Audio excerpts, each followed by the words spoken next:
नमस्कार, मैं हूं श्रद्धा। आप देख रहे हैं भारत एक्सप्रेस। कल यानी कि 21 सितंबर को सूर्य ग्रहण लगने वाला है। पहले बताती हूं आपको कि सूर्य ग्रहण कब लगता है। सूर्य ग्रहण तब लगता है जब पृथ्वी और सूर्य के बीच में चंद्रमा आ जाते हैं। यह घटना खगोलीय दृष्टि से साथ ही धार्मिक और ज्योतिषीय दृष्टि से भी बहुत ही महत्वपूर्ण मानी जाती है। साल 2025 का आखिरी सूर्य ग्रहण 21 सितंबर को लगने वाला है। ऐसे में यह जानना बहुत जरूरी है कि सूर्य ग्रहण कब से कब तक रहेगा, इस दिन क्या सावधानियां बरतनी होंगी और सूर्य ग्रहण का सूतक भारत में मान्य है या फिर नहीं। साल का आखिरी सूर्य ग्रहण 21 सितंबर की रात में शुरू होगा। 21 सितंबर की रात 10:59 से 22 सितंबर की सुबह 3:23 तक यह सूर्य ग्रहण रहेगा।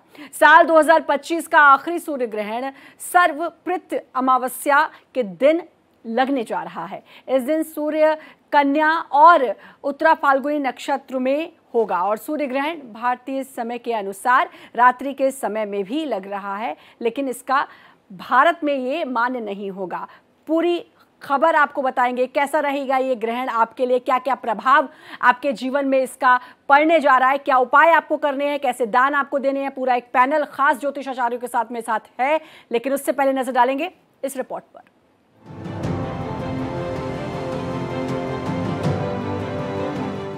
साल का आखिरी सूर्य ग्रहण, 100 साल बाद बन रहा दुर्लभ संयोग। सूर्य ग्रहण भारत में नहीं आएगा नजर। सूर्य ग्रहण शुभ होगा या अशुभ? इस साल का दूसरा और आखिरी सूर्य ग्रहण रविवार को लगने जा रहा है। खास बात ये कि रविवार को सर्वपितृ अमावस्या है और इसी दिन पितृपक्ष का समापन भी होगा। ऐसे में इसे लगने वाला सूर्य ग्रहण ज्योतिषीय दृष्टि से बेहद खास माना जा रहा है।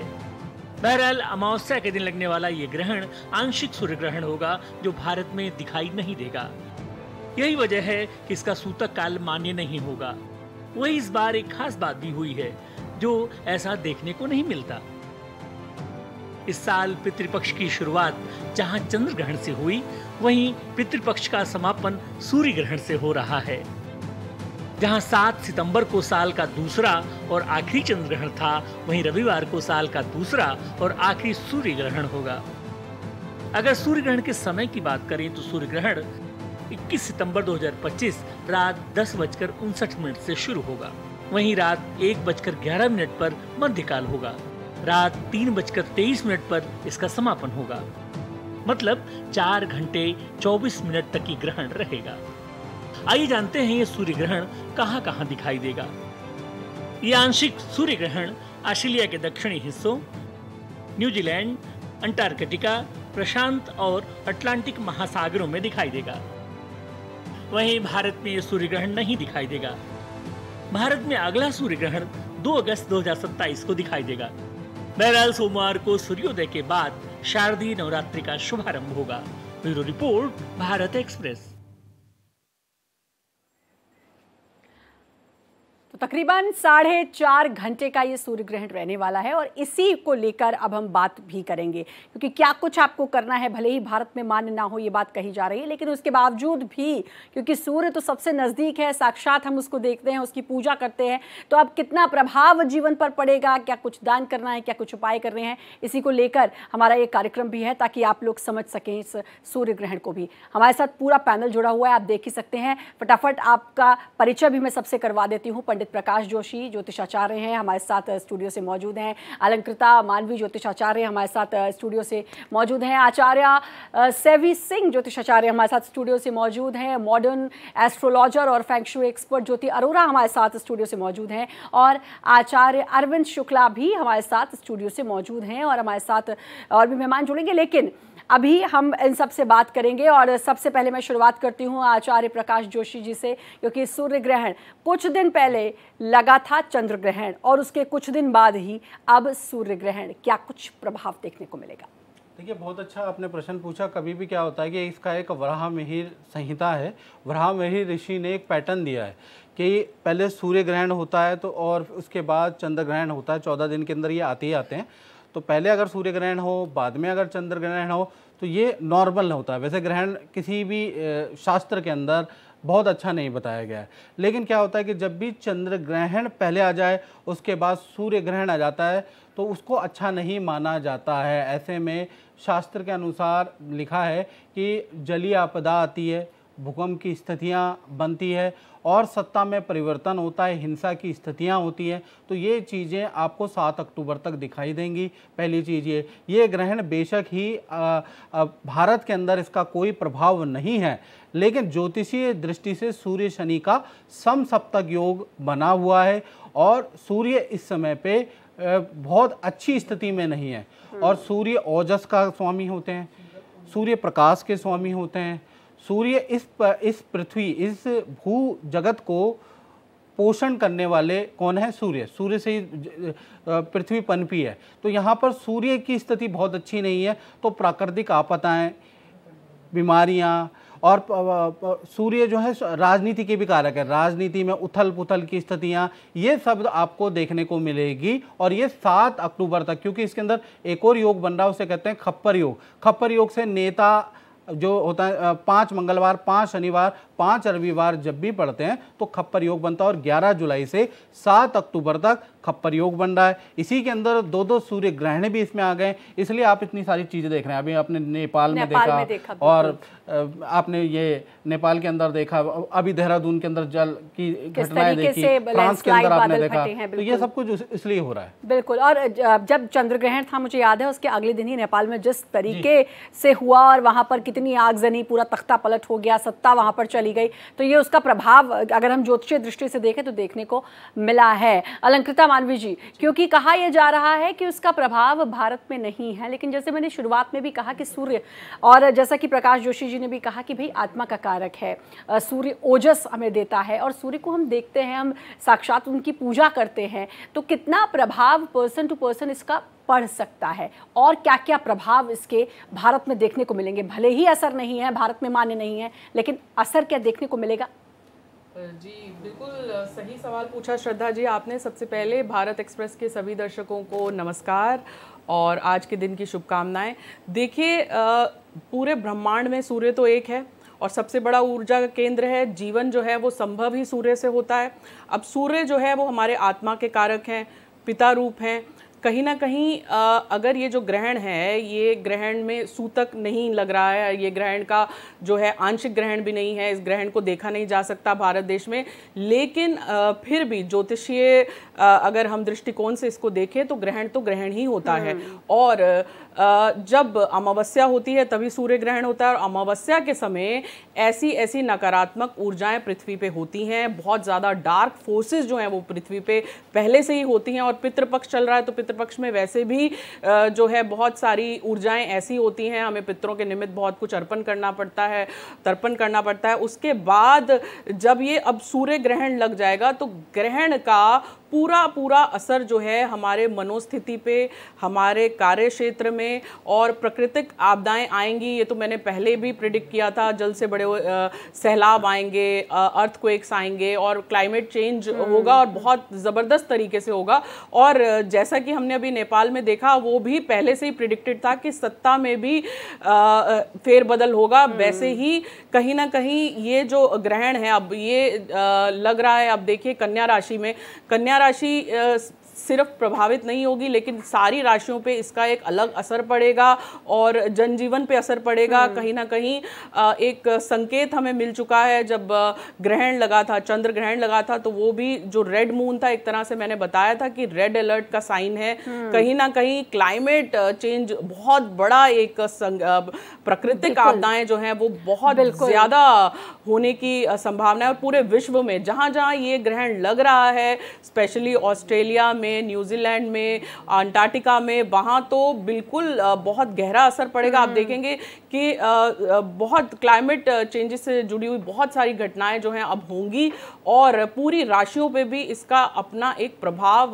पूर्ण रूप से आप देख सकेंगे। बिल्कुल, मैं राशियों के बारे में भी जानूंगी आप लोगों से कि किस राशि पर क्या प्रभाव, लेकिन जो आपने कहा कि अटलांटिका, ऑस्ट्रेलिया खासतौर पर, वहाँ पर इसका ज़्यादा असर देखने को मिलेगा। इसके अलावा भी मैं जानना चाहूँगी, क्योंकि भारत में नहीं लग रहा, लेकिन हम भारत में हैं और जो हम कहते हैं कि भाई भारत में कहीं ना कहीं कुछ ना कुछ असर तो हमें ज़रूर देखने को मिलेगा। क्या जो हमने इतने दिनों में देखी, देहरादून में बादल फटना, लैंडस्लाइड, पहाड़ों पर इस तरह की खबरें जो लगातार चल रही हैं, ऐसा कुछ अभी और भी देखना बाकी है?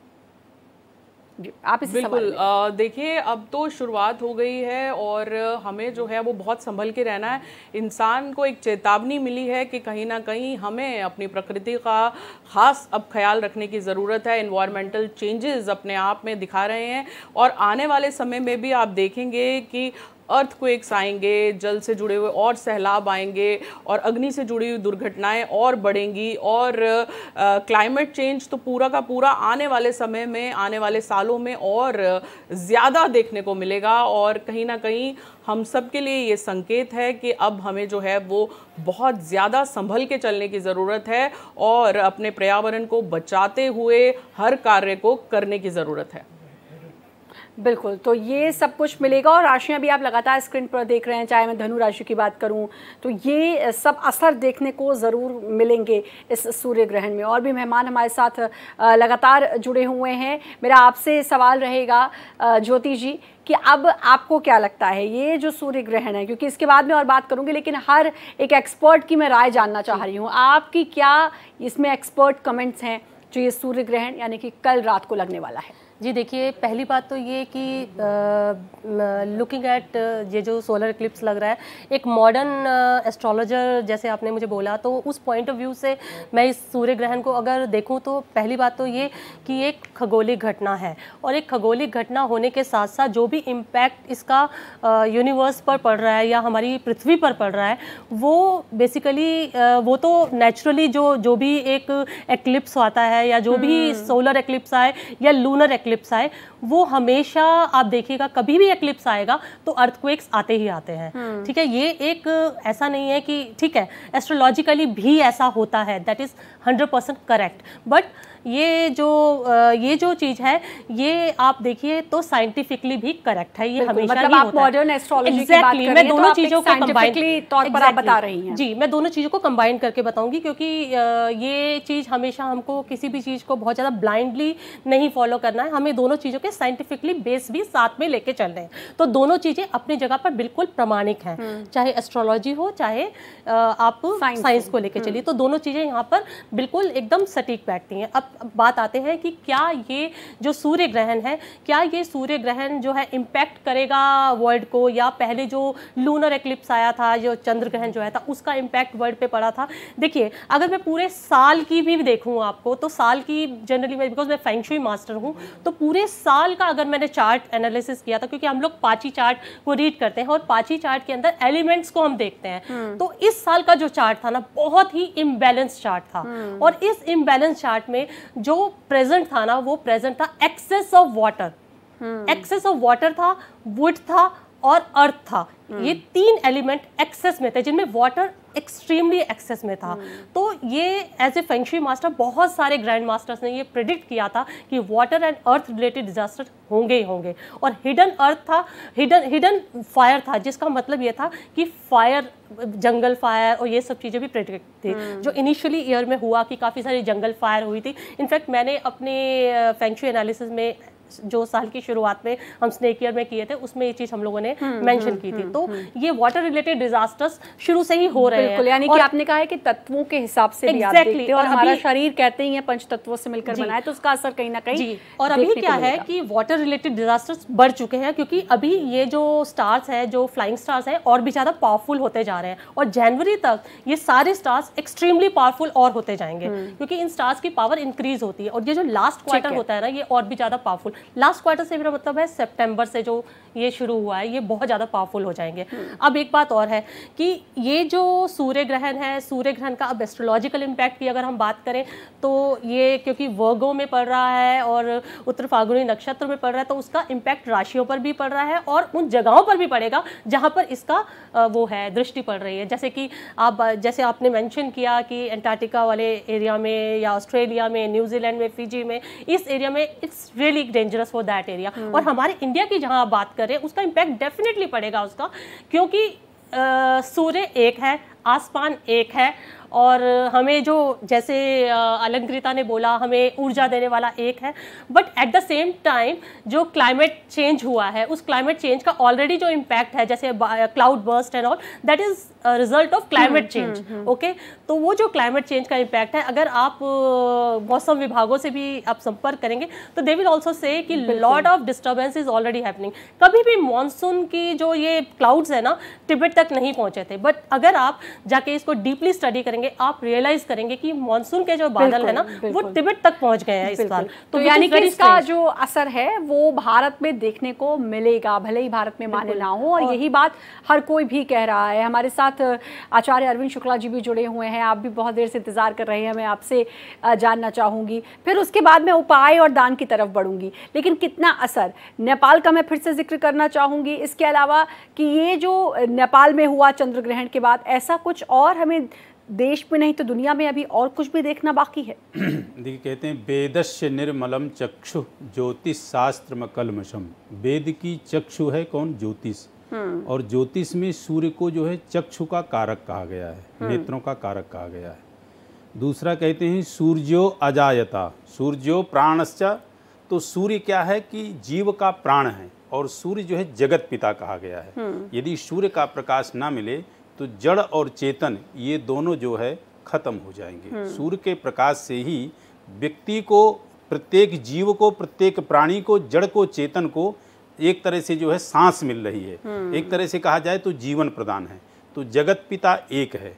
तो ये ग्रहण जो पड़ा है इसका प्रभाव तो पड़ेगा। जैसे मान लीजिए हम यहाँ हैं और हमारे कोई खास भाई मान लो अमेरिका चले गए, तो अब उनको अमेरिका में जैसे मान लीजिए कोई दिक्कत आ रही है, तो ऐसा तो नहीं कि उनकी जो दिक्कत है वो दिक्कत नहीं होगी, यहाँ से वहाँ चले गए, हैं तो एक ही ना, हैं तो हमारे वो भाई। तो इसी तरह सूर्य एक है। मान लीजिए यहाँ पे ग्रहण नहीं है, जहाँ ग्रहण पड़ रहा है वहाँ पे इसका प्रभाव ज़्यादा होगा, लेकिन उसका प्रभाव यहाँ भी होगा। क्यों होगा?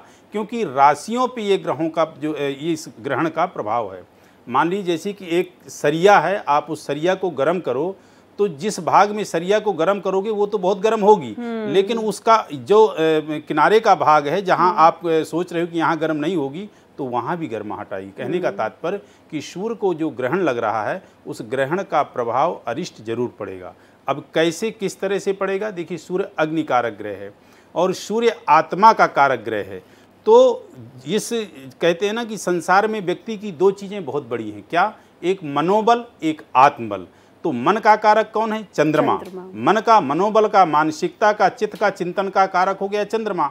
आत्मा का कारक, कॉन्फिडेंट का कारक, पिता का कारक, पितरों का कारक, या ये कहें कि जगत पिता का कारक मेन जो है सूर्य है। तो इन दोनों ग्रहों को यदि कहा जाए तो 50% जो है ये अपना फलादेश जो है प्रदान करते हैं, बाकी 50% में अन्य जो है 7 ग्रह होते हैं।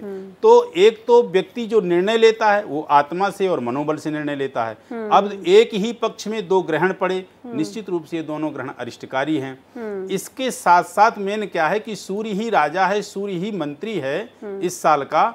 तो जो राजनेता होंगे उनके अंदर आवेश और तेज ऐसा कुछ आएगा कि निर्णय वो गलत लेंगे, उनके गलत निर्णय से प्रजातंत्र को अतिशय कष्ट पहुंचेगा। एक बात ये है। दूसरी बात, जब ये ग्रह, दोनों ग्रह ऐसे हैं कि प्रकृति का संरक्षण करते हैं, ये दोनों ग्रह ऐसे हैं जो साक्षात देखे जाते हैं। तो इन दोनों ग्रहों का जब अरिष्ट प्रभाव पड़ेगा तो जल और चेतन ये दोनों पूरी तरह से जो है परेशान होंगे। इन जिसको कहा जाए कि पूरी तरह से अग्नि कारक सूर्य है तो कहीं अग्निकांड का होना, जल कारक जो है चंद्रमा है तो जल तत्व से जो है हानि होना, और प्राकृतिक आपदा का आना, ये स्थितियां निश्चित रूप से बनेंगी। तो इसलिए ये ग्रहण जो है सूर्य का जो पड़ रहा है कन्या राशि पे है, उत्तरा फाल्गुनी नक्षत्र पे है, और एक कन्या ही राशि नहीं, इसके साथ में 5-6 राशि बहुत ज़्यादा प्रभावित हैं। तो व्यक्ति को जो है विशेष करके करना क्या चाहिए? ऐसे टाइम पे जो है व्यक्ति को जितनी अत्यधिक से अधिक हो सके उतना व्यक्ति को आराधना करनी चाहिए। 21 तारीख को आप अपने पितरों का बहुत अच्छे से जो है तर्पण करें, बहुत अच्छे से उनका विसर्जन करें। क्योंकि यहाँ पे ग्रहण नहीं पड़ रहा है, यहाँ पे सुचारू रूप से जैसी आपकी दिनचर्या है वैसा आपका चलेगा। मंदिर खुले रहेंगे, पूरी तरह से आपकी सारी चीज़ें सब कुछ रहेंगी। सूतक किसी प्रकार का मान्य नहीं है, नहीं किसी प्रकार का ग्रहण काल मान्य है। तो आप बड़े अच्छे से अपने पितरों की जो है सेवा करें, क्योंकि ये ग्रहण जो लग रहा है ये भी एक अपने पिता पे लग रहा है, तो उससे जो है आपको अत्यधिक प्रसन्न होकर के पितृगण आशीष देंगे, जिससे कि आप अपने जीवन में सुखद रहेंगे। बिल्कुल, तो ये आप उपाय कर सकते हैं। हमारे साथ आचार्य कृष्णा भी जुड़ चुकी है। आचार्य कृष्णा शर्मा जी, बहुत बहुत स्वागत है आपका। आपसे भी मेरा सवाल रहेगा, लेकिन उससे पहले मैं आचार्य सेवी जी से सवाल ले लेती हूँ। जो जिक्र किया उन्होंने कि जो नेता वगैरह हैं काफ़ी आक्रामक रहेंगे, इसके बारे में तो मैं सबसे जानूंगी, क्योंकि मैं ज़रा जानना भी चाहूँगी कि इसका कितना असर देखने को मिल सकता है, चाहे मैं विदेश नीति की बात करूँ, टैरिफ का मामला भी चल रहा है, इन सब पर। लेकिन आचार्य सेवी जी, मैं आपसे ये जानना चाहूँगी, पितृपक्ष का अभी जिक्र किया, पितृपक्ष में ये सूर्य ग्रहण अब और क्या क्या कर सकते हैं, किस तरीके, और अगले दिन से नवरात्र शुरू हो रहे हैं, किस तरीके का ये समीकरण बनता हुआ नजर आ रहा है? जी बिल्कुल, देखिए सबसे पहले सुंदर तरीके से आचार्य जी ने इसका वर्णन पहले भी किया था कि बहुत रेयर ऐसे इंसिडेंट्स होते हैं जिसमें जब पितृपक्ष आता है तो उसकी शुरुआत और समापन दोनों ही ग्रहण से हो। और इस बारी जैसे ही आचार्य जी ने पहले बताया कि चंद्र ग्रहण जो है वो पहले पड़ रहा है और सूर्य ग्रहण बाद में पड़ रहा है, तो इसकी वजह से, इस कारण से जो स्थितियां परिस्थितियां उत्पन्न होती हैं वो और ज़्यादा अनिष्टकारी हो जाती हैं। अब दूसरी चीज़ ये भी है कि ये समय जो है, क्योंकि सूर्य ग्रहण लग रहा है 21 तारीख को यानी कि कल, और पितृपक्ष का समापन भी कल ही हो रहा है, तो ऐसे में सबसे पहले तो जब सूर्य ग्रहण होता है तो नॉर्मली देखा गया कि सूतक काल जो है वो 12 घंटे पहले से ही प्रारंभ हो जाता है। लेकिन इस बारी ये जो चंद्र ग्रहण, ये जो सूर्य ग्रहण लग रहा है, ये क्योंकि भारत में दृश्य नहीं है, ये खंडग्रास सूर्य ग्रहण है, इसी कारण से यहाँ पर सूतक जो है वो मान्य नहीं है।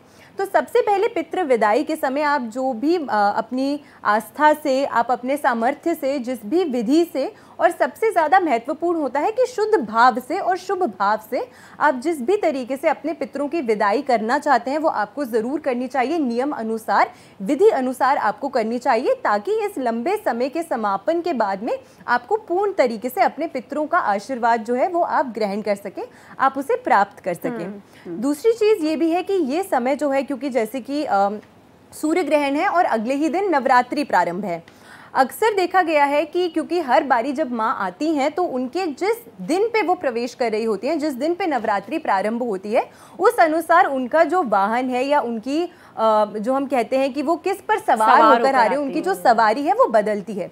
इस बारी माता रानी जो है वो गज पर सवार होकर आ रही हैं, यानी कि हाथी उनकी सवारी है।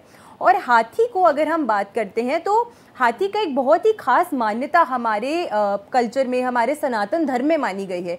ये एक ऐसा पशु माना जाता है जो आपके जीवन में ज्ञान प्रदान करता है, ये शुभता का प्रतीक माना जाता है, और साथ में ये आपके जीवन में एक तरीके से आपको साहस प्रदान करता है, शक्ति प्रदान करता है। तो ऐसे में माता रानी जब इस वाहन पर सवार होकर आती हैं तो ये भी शुभता प्रदान करता है। और इस बार नवरात्रि में तृतीय नवरात्रि की नवरात्रि वृद्धि, यानी कि एक शक्ति मिलेगी, एक साहस मिलेगा, और जो भी सूर्य ग्रहण से अगर कुछ भी ऊंच नीच होती है तो माता रानी अगले दिन आ ही रही हैं, जो संभाल लेंगी। ग्रहण लग रहा है तो मैं ये जरूर बोलना चाहूंगी कि ऐसा नहीं है कि इसका आपके यहाँ पर प्रभाव नहीं पड़ेगा। सूर्य ग्रहण का पूर्ण प्रभाव जो है वो आपको देश विदेश दोनों जगह देखने को मिलेगा। ये कन्या राशि में ग्रहण लग रहा है, जो कि हमारी भारत की कुंडली से अगर हम बात करते हैं तो पंचम भाव की राशि है, नीति आयोग के भाव की राशि है। तो फाइनेंशियल टर्बुलेंस आपको देखने को मिलेगी, जनता के मन में विद्रोह की स्थिति आएगी, जॉब इनसिक्योरिटी जो है वो आपको देखने को मिलेगी, जॉब स्कार्सिटी आपको देखने को मिलेगी, लोगों को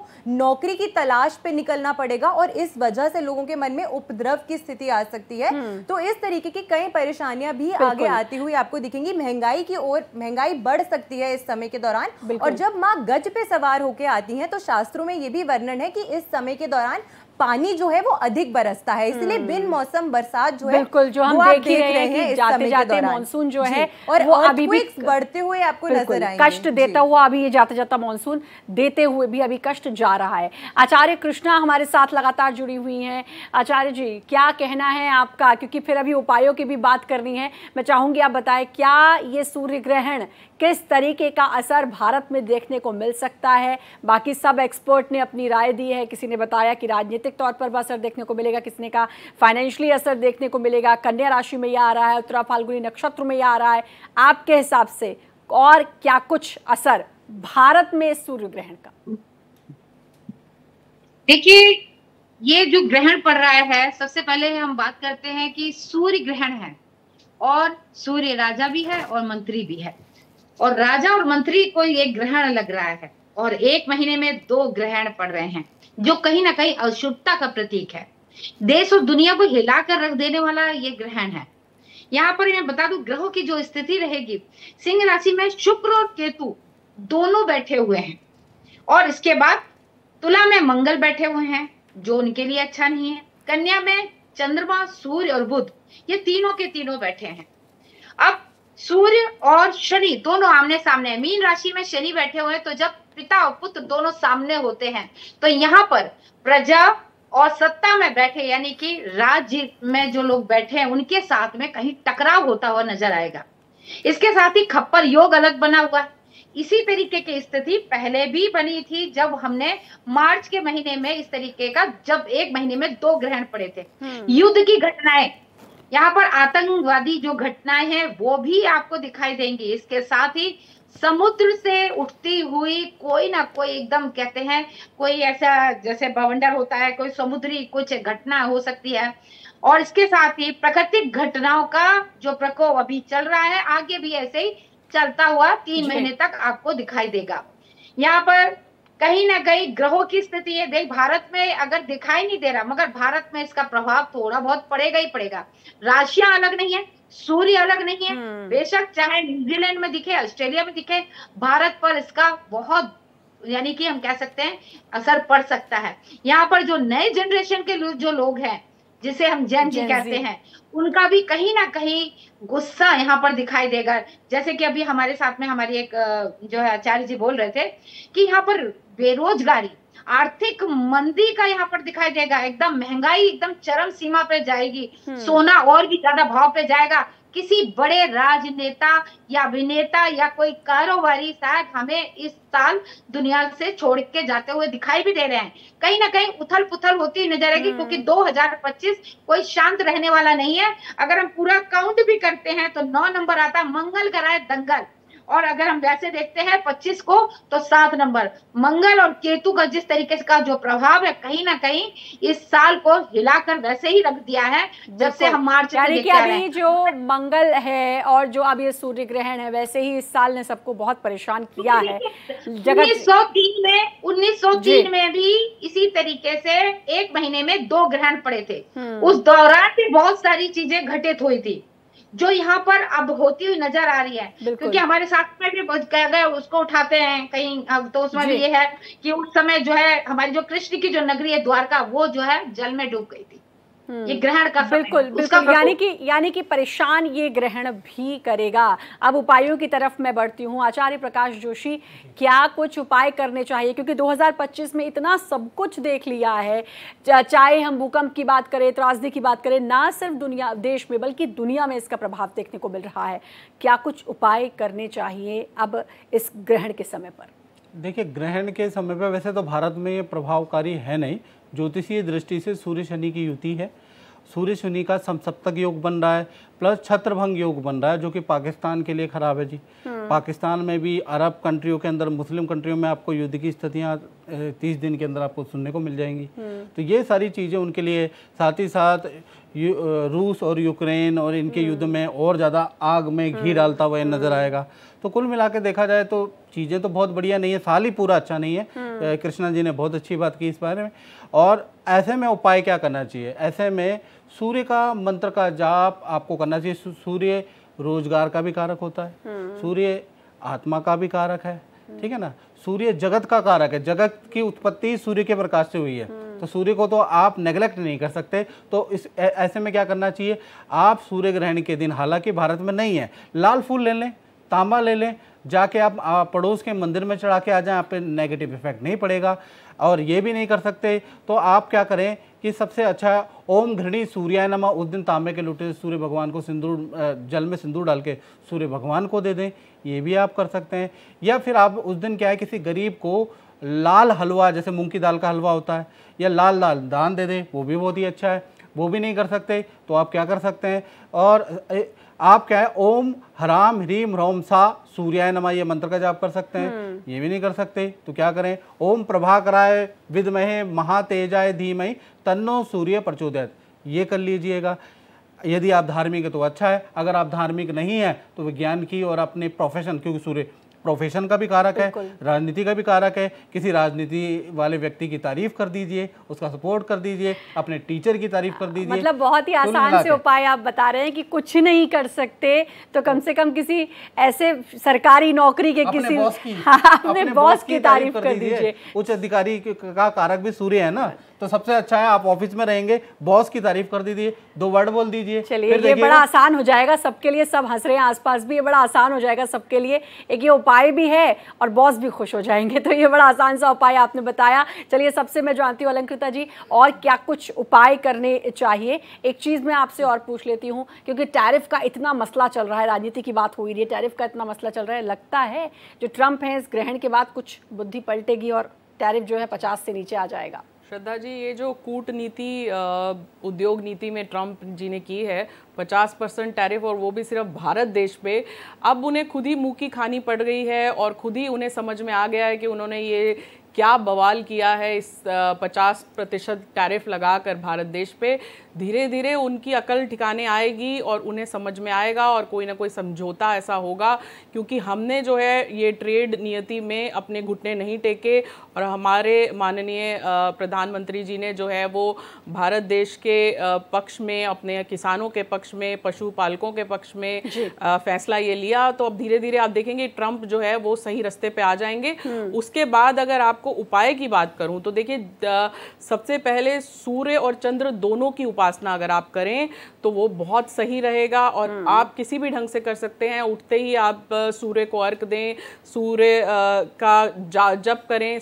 सिमिलरली आप कुछ देर चंद्र में जो है बैठ के ध्यान लगाएं, चंद्र को कुछ मीठा अर्पण करें, चांदी के किसी ग्लास में या लोटे में जल चढ़ाएं और जिन 5 तत्वों के हम बने हैं उन 5 तत्वों की अगर हम उपासना करेंगे तो जो ये प्राकृतिक आपदाएं आ रही हैं तो यूनानिमसली जब हम उन 5 तत्वों को पूजते हैं तो कहीं ना कहीं वो भी थमेंगी। और इसके साथ साथ हमारे घर में जैसे हम पितृपक्ष है, पितृपक्ष को बहुत तरीके से तर्पण करें और बहुत पितरों के निमित्त जो है वो तरीके से गौ माता की सेवा करें, कौए को, पंडितों को, ज़रूरतमंदों को दान दें। उसके बाद दूसरी चीज़ जो है, घर में हमारे पिताजी जो हैं उनकी सेवा करना ना भूलें। हमारे माता पिता की सेवा करें और ख़ासकर पिताजी का सम्मान और पिताजी की सेहत अगर ख़राब है तो उनका इलाज ज़रूर कराएं। उसके बाद हम आ जाते हैं दान पे। जो ज़रूरतमंद हैं ऐसे में दान का बहुत बड़ा महत्व होता है। अपने हाथ से अगर हम 7 तरह के अनाज का दान कर दें, अपने हाथ से अगर हम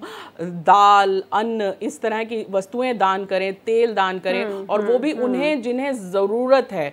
और दान भी ऐसा नहीं, योग्य पात्रों को जहाँ पे वो दान जो है वो आपको फले, तो आप देखेंगे कि उसका बहुत ज़्यादा फायदा होगा। और उसके बाद जब भी कोई ग्रहण लगता है तो साधना का, आत्मचिंतन का, आत्म संवाद का जो है बहुत बड़ा महत्व होता है। तो यहाँ पे जब तब साधना और दान, ये सभी ये सारे तमाम उपाय हैं जो आपको करना है। ज्योति जी, आपकी क्या राय है और क्या कुछ करना चाहिए? देखिए, बाकी चीज़ें बताने से पहले मैं एक चीज़, थोड़ी सी मेरी जो ओपिनियन है आपसे थोड़ी सी अलग जाएगी अलंकृता। जहाँ तक डोनाल्ड ट्रंप को लेकर आपने जो प्रिडिक्शंस दी है कि वो टैरिफ हटा देंगे और ये सब, मैं इस चीज़ से इत्तेफाक नहीं रखती। मुझे नहीं लगता कि डोनाल्ड ट्रंप हमारे इंडिया को सपोर्ट करेंगे। अभी भी अगर आप इस चीज़ को बिल्कुल इम्पार्शियल होकर इस चीज़ को व्यू करेंगे ना, तो मुझे आप इस चीज़ को देखेंगे कि आई वॉश होता है, लेकिन कहीं पर भी उन्होंने कॉम्प्रोमाइज़ नहीं किया है इंडिया से। ठीक है, मतलब वो प्रधानमंत्री को बर्थडे विश करते हैं लेकिन वहीं पर वो सीक्रेटली कुछ ना कुछ इंडिया के अगेंस्ट कर देते हैं, चाहे वो पोर्ट पे परमिशन देना हो या कुछ भी हो। ठीक है, तो जहाँ तक डोनाल्ड ट्रंप का है, उसका बहुत एग्रेसिव स्टार एक्टिव है इस पूरे साल, तो Donald Trump will act funny this year और उन पे हम ट्रस्ट नहीं कर सकते हैं। तो इंडिया को खुद को अपने लिए खुद ग्राउंड तैयार करने होंगे, जो कि वो कर रहा है India. But at the same time US पे डिपेंडेंस ऑन आईटी बिजनेस बहुत ज़्यादा है हमारा, और इसी वजह से इंडिया ने काफ़ी ज़्यादा सफ़र किया। तो अब धीरे धीरे हमें अपना डाइवर्ट करना होगा, अदरवाइज यूएस से हमें मुझे नहीं लगता कि 2025 में कोई भी सपोर्ट डोनाल्ड ट्रंप की तरफ से आता हुआ कंट्री को दिख रहा है। तो ये मैं अभी बिल्कुल क्लियर करना चाहूँगी, क्योंकि उसके एग्रेसिव स्टार काफ़ी एक्टिव रहने वाले हैं, जनवरी तक तो डेफिनेटली रहने वाले हैं, क्योंकि इसका एनिमल साइन डॉग है। अच्छा, अब आते हैं बात उपायों पर। तो जो ग्रहण होता है, तो ग्रहण के टाइम पर जो एनर्जीज होती हैं वो मल्टीप्लाइंग होती है, यानी कि अगर हम कुछ बुरा सोचेंगे या बुरा करेंगे तो उसका इम्पैक्ट जो हमें जो मेरिट मिलेगा वो काफ़ी ज़्यादा मैनी टाइम्स मल्टीप्लाई होकर मिलेगा। यानी बुरी चीज़ें सोचो तो बुरा रिजल्ट मिलेगा, और अच्छी चीज़ें सोचो तो मैनी फोल्ड हमें उसका बहुत ज़्यादा लाभ मिलेगा। तो इस समय अगर आप कुछ अच्छा दान करते हैं, लोगों की मदद करते हैं, अच्छे भाव रखते हैं लोगों के लिए, तो आप देखेंगे कि आपके जो यश है ना बहुत बढ़ेगा। लोगों में सद्भावना अगर आप रखते हैं तो लोगों से आपको बहुत अच्छी एनर्जीज मिलेगी। तो इस समय को बहुत अच्छे से यूटिलाइज कीजिए, दान दक्षिणा कीजिए। अच्छा देखिए, इसे मेरिट मल्टीप्लाइंग बोलते हैं, तो आपको कहते हैं 100 मिलियन टाइम्स रिजल्ट मिलने वाला है। जैसे चंद्रमा के टाइम पर कहते हैं कि 10 मिलियन टाइम्स मिलता है, तो इस समय 100 मिलियन टाइम्स भला तो हो भला वाला हिसाब है। Exactly. जैसा आप करेंगे तो वो आपको उसके हिसाब से मिलेगा। बिल्कुल। आचार्य सेवी, आप क्या कहना चाहेंगी, क्या कुछ करना चाहिए? जी देखिए, ये समय जो है सबसे पहले आत्मचिंतन के लिए बहुत अच्छा है। आप कोई भी साधना करना चाहते हैं, तपस्या करना चाहते हैं, उसके लिए बहुत ही अच्छा समय है।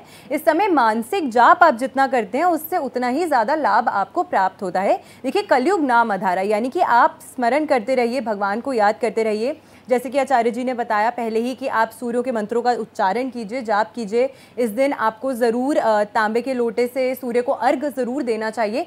गेहूं का दान आपको आज के दिन ज़रूर करना चाहिए। गेहूं के दान के साथ गेहूं में एक तांबे का सिक्का डालकर आपको ज़रूर किसी भी ज़रूरतमंद व्यक्ति को दान देना चाहिए इस चीज़ का। और ख़ास करके अगर किसी पुरुष व्यक्ति को आप दे सकते हैं, क्योंकि सूर्य जो है वो एक मैलेफिक और साथ में एक पुरुष ग्रह माना गया है। तो पुरुष व्यक्ति को अगर आप दान देते हैं तो वो आपके लिए बहुत ज़्यादा फलदायक, लाभदायक आपके लिए साबित हो सकता है। इसी के साथ में आप हनुमान जी की पूजा अर्चना ज़रूर आपको करनी चाहिए। वो जागृत देवता भी हैं, ये मंगल का साल भी है, वो ऊर्जा भी प्रदान करते हैं, क्योंकि सूर्य भी ऊर्जा के कारक हैं। तो ऐसे में अपनी एनर्जी को बैलेंस करने के लिए, ऊर्जा को बैलेंस करने के लिए आपको हनुमान जी का स्मरण, उनका जाप मंत्र ज़रूर करना चाहिए इस समय। वैसे तो क्योंकि अगर आपकी परहेज़ अगर आप करना चाहते हैं तो किसी वस्तु को, धार्मिक वस्तु को ना छुए, तो वो आपका परहेज है, आपके मन से आप ना करें।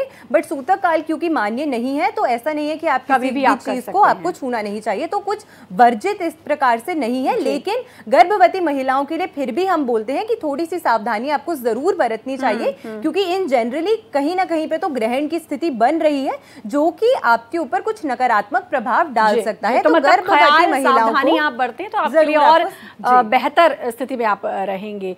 आचार्य अरविंद जी, आपने बहुत सारी चीज़ें बताई और बहुत ही अच्छे ढंग से आपने समझाया था। एक सवाल जो मैं पूछना चाह रही थी उसका जवाब जो है अलंकृता जी ने अपने आप ही दे दिया था कि पिता का कारक माना जाता है। तो जो पिता तुल्य लोग हैं उनके प्रति सम्मान, क्या उनको कोई गिफ्ट दिया जा सकता है ताकि जो नकारात्मक प्रभाव है वो कम रहे? इसके अलावा जो उपाय लगातार बताए जा रहे हैं वो और किस समय पर करने चाहिए, किस तरीके से करने चाहिए? देखिए, सही समय तो ये होगा कि जिस टाइम पे ग्रहण काल चल रहा है उस टाइम पे व्यक्ति को पूरी तरह से मंत्र का जाप करना चाहिए। मनन्नात्रायते इति मंत्र। अब मैं आपको ले चलता हूँ, परब्रह्म परमात्मा के अवतार भगवान प्रभु राम ने जो है स्वयं सूर्य की आराधना की है, जो कि वो परब्रह्म परमात्मा है साक्षात। लेकिन उनने स्वयं ये जो है जनमानस को संदेश दिया है कि सूर्य की आराधना कितनी जरूरी है। पिता का मरण हो गया, पत्नी का हरण हो गया, ऐसे स्थिति में व्यक्ति का आत्मविश्वास पूरी तरह से खत्म हो जाता है। और वन में भी कैसे हैं, वलकल का वेश धारण किए वन में हैं। तो वहाँ उनने जो है भगवान सूर्य नारायण की उपासना की। उस उपासना से उनको क्या मिला? उस उपासना से उनको आत्मबल विशेष मिला। तो इसलिए सूर्य की उपासना बहुत ज़रूरी है। अब सूर्य की उपासना आप कैसे करें? दो ऐसे देवता हैं जो जल मात्र से प्रसन्न होते हैं, सूर्य और शिव। इनको आप जल मात्र अर्पित कर दो, उससे ये प्रसन्न हो जाते हैं। तो तांबे के पात्र में गुलाब का फूल डाल के, गंगा जल और गुड़ डाल करके भगवान सूर्य नारायण को अर्घ्य दें। और अर्घ्य का बाकायदे ये मंत्र है, इस मंत्र से दें। ओम एहि सूर्य सहस्रांशो तेजो राशि जगतपते अनुकंपय माम भक्त्या ग्रहणार्घ्यम दिवाकरा। मान लीजिए किसी को ये मंत्र नहीं आता है तो गायत्री मंत्र से दे दें। गायत्री मंत्र भी यदि आपको नहीं आता है तो ओम घृं घृणि सूर्याय नमः इस तरह से दे दें। ये भी नहीं आता है तो ओम सूर्याय नमः करके दे दें। और यदि कोई जानकार है तो बहुत अच्छे से बोले क्या, हरे ओम मा कृष्णे नाराजा सा वर्तमानो निवेशायन्नामृतम मर्त्यंच हिरण्येन सवितारतेन देवो जाति भुवनानि पश्यन्ना। ये वैदिक मंत्र है और वैदिक मंत्र जब आप जाप करेंगे या इसका पाठ करते हैं तो जड़ से आपकी हर समस्या ठीक होगी। और दो चीज़ें बहुत साक्षात हैं, क्या, साक्षात सूर्य और चंद्रमा हैं जिनकी उपासना बहुत जरूरी होती है, और साक्षात आपके माता पिता हैं। तो सूर्य की आराधना जो आप करें उससे ज़्यादा अपने माता पिता की आराधना करें और अपने बड़ों का सम्मान करें, उससे आपका जो है सूर्य मजबूत हो। तो ये उपाय करेंगे तो बहुत लाभ होगा। आचार्य कृष्णा लगातार हमारे साथ जुड़ी हुए हैं। आचार्य जी, आपसे जानना चाहूंगी क्योंकि चंद्र ग्रहण के समय भी आपने बहुत अच्छे से उपाय बताया था कि कैसे चंद्र ग्रहण के बुरे प्रभावों से बचा जा सकता है। सूर्य ग्रहण पर क्या करें? देखिए, सूर्य ग्रहण पे बेशक जो है भारत में नहीं दिखाई दे रहा, मगर उसके लिए फिर भी जो है करना क्या है, 1.25 किलो आपने गेहूं लेना है, गुड़ लेना है और इसके अलावा आपने एक जटा वाला नारियल लेना है। ये जो है सारे घर के परिवार के लोगों को हाथ लगा कर, क्योंकि रात्रि में और हम एक तो सबसे पहले क्लियर कर दें कि दान कर देना और यानी किसी को हम मदद करना ये अलग होता है। दान उसको दीजिए जो दान लेने वाला है। जैसे कि अगर हम किसी ब्राह्मण को या मंदिर में दान देते हैं तो हाथ जोड़कर हम उसको दान दे रहे हैं। अगर कोई आपसे मदद मांग रहा है, वो आपसे खुद ही हाथ जोड़कर मांग रहा है मदद, तो वो आप उसको देते हो। तो कहीं ना कहीं जो है दान और उसके बाद किसी की यानी कि हम कहते हैं कि किसी की सेवा करना वो अलग चीज हो गई, यानी मदद करना अलग हो गया। यहाँ पर वो जो आपने गेहूं रखा है 5.25 किलो ले लीजिए।